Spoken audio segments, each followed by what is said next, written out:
Hello all, in this particular video we will see what are stacks in data structure and what are the applications of stacks in computer science, and later that how to implement stacks by using arrays. So these three things I want to discuss in this particular video. So let's get started. So first of all, I want to explain what is the ADT.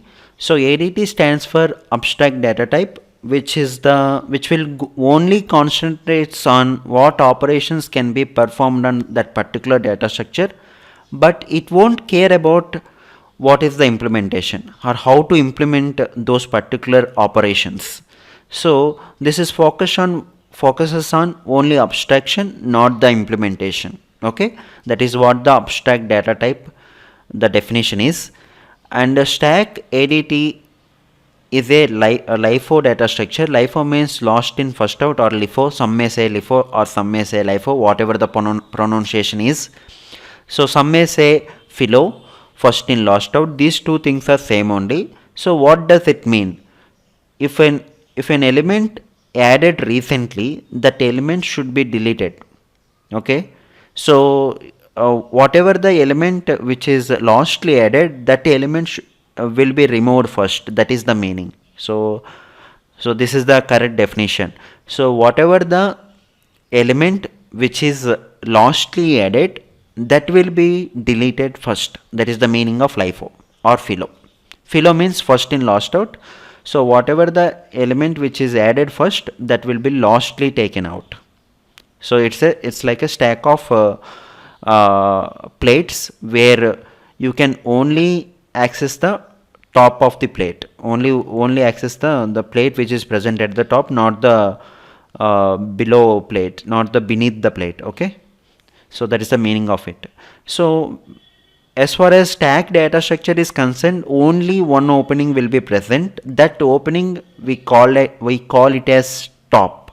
Okay, so a stack is a list or collection with the restriction that insertion and deletion can be performed only from one end. That end we call it as top. So if you consider this diagram, so this opening is we call it as top. From this top only we can insert and delete the elements. Okay, so the basic and famous operations of a stack is push, pop, top or peak, is empty, is full. So by the way, all these operations can be performed in constant time.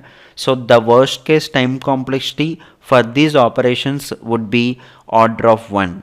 Okay, so push means to add an element onto the stack. Pop means to delete an element present at the top from the stack. And top or peak, so without removing, you are going to display the element which is present at the top. That is the meaning of top or peak. And is empty, to check if the stack is empty or not. Is full, to check if the stack size is full or not. That is full function. By the way, is full function is applicable in only arrays, because the array size is fixed. So we have to check if the stack is full or not by the use of is full function. So as far as applications of stacks is concerned, the stacks are very much useful in function calls and recursion. So function calls and recursions, these tracking of functions and recursion calls can be happened in stack only. Okay, by the every function call one stack will be created in the programming. Okay, so these function calls, the tracking of function calls, by the way, recursion, at the end of the day, recursion is also a function, right? So these function calls and recursion are tracked by using stack data structure only. Okay, those are stored in stack data structure. And undo and redo operations in any editor or in browser, in whatever the editor you want to take, the undo and redo operations can be performed by using stack data structure only. That means Control Z and Control Y. So these operations can be performed by using stack data structure. But when it comes to compilers and interpreters with respect to the coding part, for example, let us take a DevCpp editor or IDE. if you open a curly brace, the corresponding curly brace should be closed, right? Otherwise compiler will give you a warning. If you open a parenthesis, you should close it, right? Otherwise compiler will give you an error. So how the compiler is tracking care of these things? So these things, the balanced parenthesis and all those curly braces are taken care by using stack data structure only. So compiler verifies whether parentheses in a source code are balanced or not using stack data structure. So corresponding to each opening curly brace, in closed curly brace should be there. Otherwise, compiler will throw an error, and this check can be performed by using stack data structure. That is the meaning of balanced parenthesis here. So without any further delay, we'll see how to implement stacks by using arrays. As I said earlier, if you consider arrays, the size is fixed. You cannot able to increase or decrease the size at the runtime. So that is the limitation with respect to the arrays. So hash define max is 5. That means the maximum elements I want to store in the stack is 5 only. So the name of the array is stack, and 5 is the maximum size, and the top is equal to -1. That indicates the initially the stack is empty. If you want to, this is the imagination pointer. So for example, if you take this top starts from 0, right? If top is -1, that will be placed here. This is the imagination. So top is equal to -1 means the stack is empty. Okay, so that is the indication that top is equal to -1. This should be incremented whenever you want to add an element into the stack or onto the stack. So first of all, you need to increment the top pointer and then assign the value onto the stack by using this top pointer only. Okay, so deletion is also happen from the top pointer. At that time we have to decrement the top pointer. That is the working principle of stack.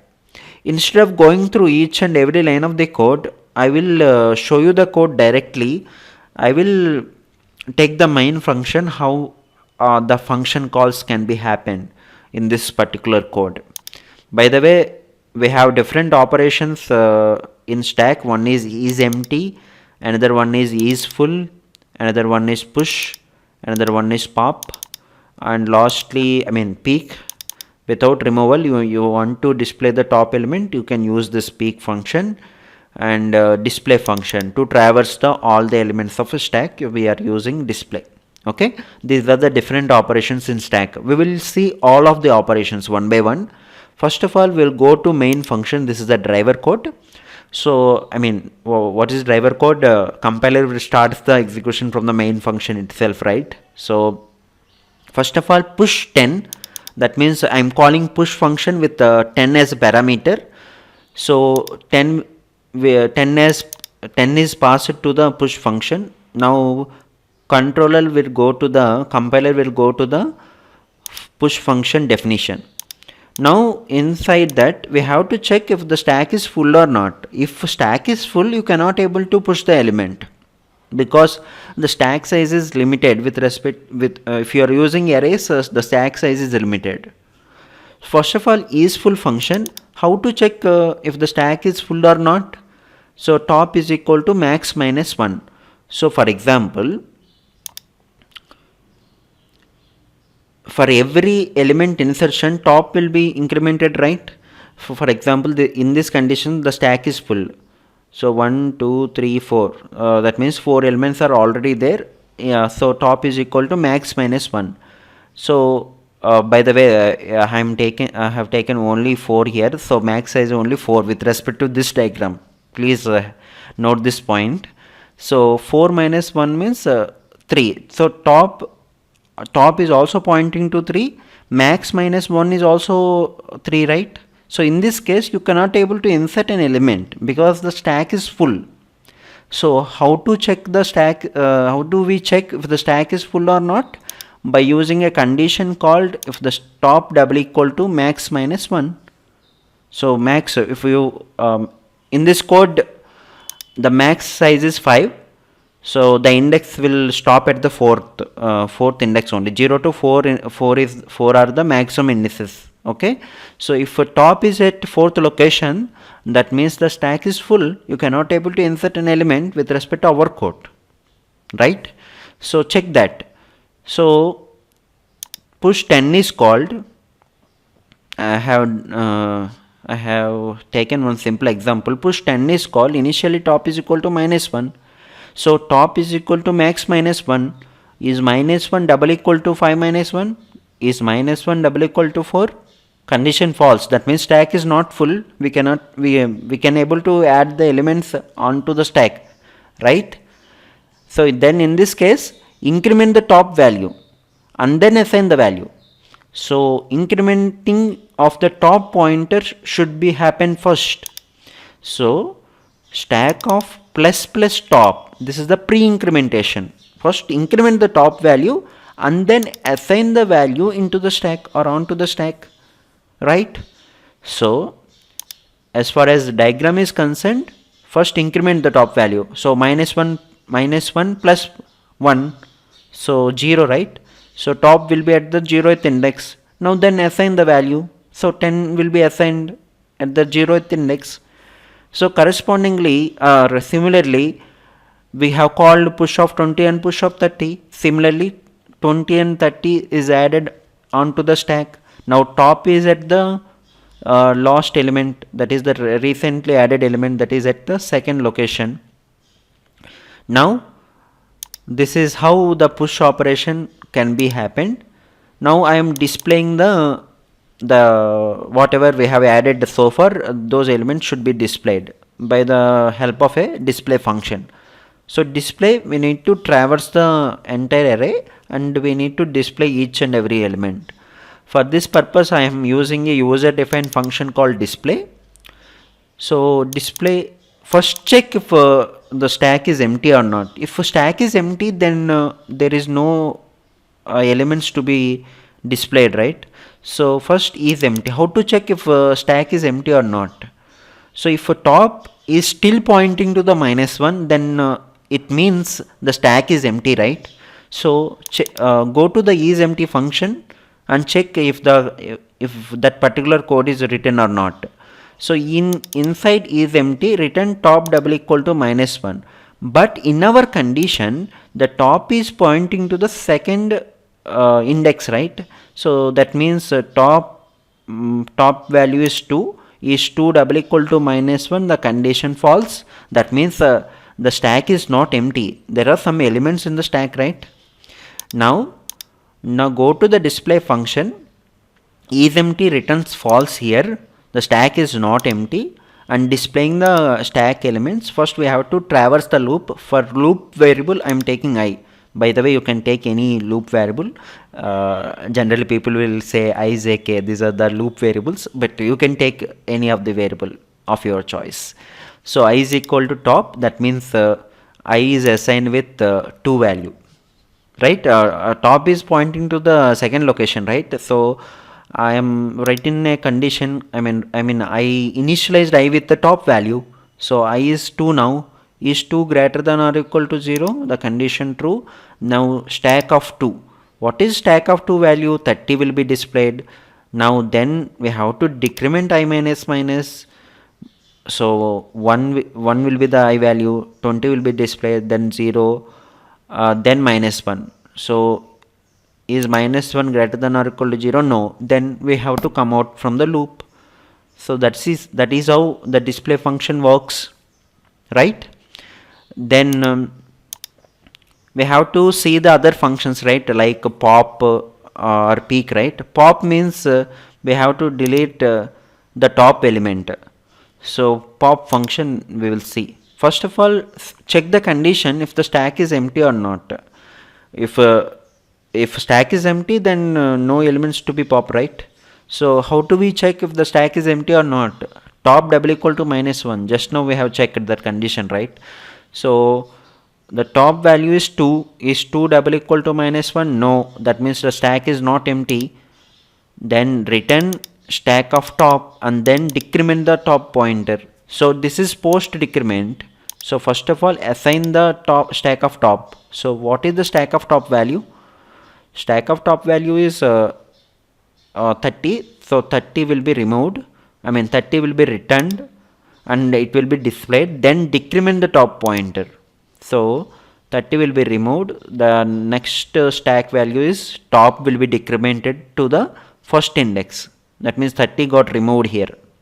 Okay. So in that fashion pop will work. So popped element. So pop function is calling. Now we have to go to the pop function. I'm checking if the stack is empty or not. So the stack is not empty. Return stack of top value. The return stack of top value is 30. 30 will be returned and then decrement. This is the post decrement. First assign the value and then decrement the value. Decrement the top value. So 30 will be popped. That will be displayed as far as this line is concerned. So the popped element is 30 and then we have to decrement the top pointer. So top will be decremented to the first index. Okay. Then again I am calling display function, and finally the top element by the help of peek function. Some may say peek function and some may say top function only. Without removal, you want to display the last element of the stack, then you can use peek function. So peek function, you should not decrement any top pointer. Okay. So I'm going to the peek. First check if the stack is empty or not. If the stack is empty, then no elements in the stack. Then return stack of top. You should not decrement. If you decrement, then you are going to delete the element. You are going to delete that particular element. I'm not able to. So as far as definition of peek is concerned, we should not delete the element. We just have to display the element. So return stack of top. So stack of top is 20. 20 will be displayed as a top element. So I will run this code. So push to 10, push to 20, push to 30 onto the stack. That means stack elements 30, 20, 10, and popped element is 30. That means I have deleted this 30 and I'm displaying the updated stack 20, 10. After that I have called the peek function. That means we should not delete, we just have to display the element. So 20 is displayed. So in this fashion we can implement stacks using arrays. In the next video we'll see how to implement stacks by using linked list.